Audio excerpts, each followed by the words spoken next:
This is an educational video on reading with meaning.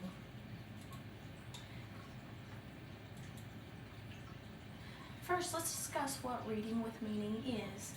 Reading with meaning is allowing students to have a purpose for what they are reading. It catches their interest. It guides them to the main idea of a story. It makes their creative imaginations run wild, and teaching them to voice opinions with support or refute. Why is it important for students to read with meaning? It sets their focus on a story. It activates their prior knowledge. It creates an interest, gives them a why or a purpose for reading, and also their comprehension increases. Studies show that this has been done with research, and I found an article on the internet called Reading Rockets. It was found that the metacognitive reading comprehension instruction significantly improved the academic achievement of third grade students in the domains of reading comprehension. What strategies can be used? An anticipation guide. I'm going to show you an example of this in a minute. ABC brainstorm is basically where you give them a topic and then they have to come up with words that deal with that topic based on the alphabet. A spider is where also you give them a topic and it's kind of like a brainstorm organizer where they list the characteristics. The teacher asking questions, provoking their thoughts.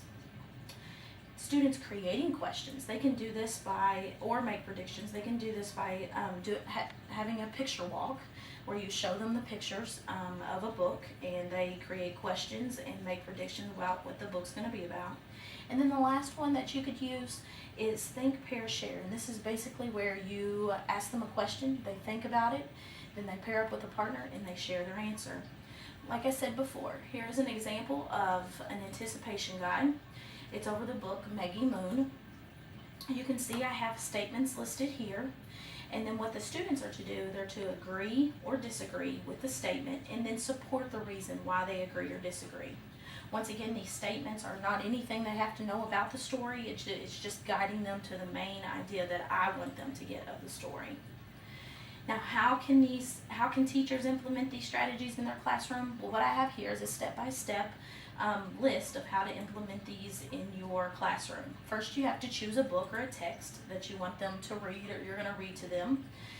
You read through the book before you read it to the class. You distinguish the main idea, what you want the students to know and understand after the book is read. You use one of the 4 reading strategies, maybe that I'd listed on the previous slide, and you implement the strategy, and then of course read the book to the students. Reading with meaning is the way to overcome meaningless reading. In conclusion, I hope that you as a classroom teacher will spark your students' interest and increase their comprehension by implementing reading with meaning.